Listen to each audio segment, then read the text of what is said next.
work for Eastern Control. We are the largest partner of Hauser, who does instrumentation worldwide.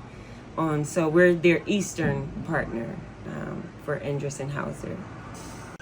Tell us what kind of work you do at ECI. Well, at ECI, I am a traveling technician. And in manufacturing, there's a flow process of, say, Powerade or milk. That flow process is kept at different temperatures.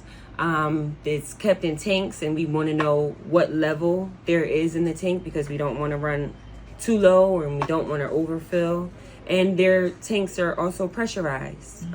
So there's instruments to measure all of those different facets of the process. And at Eastern Controls, I work on those instruments. I come into their plants and I service their instruments to make sure that they're not losing money by giving too much and that's not being accounted for, or that the PLCs that I worked on here are actually giving valid information about what is there and at what temperature.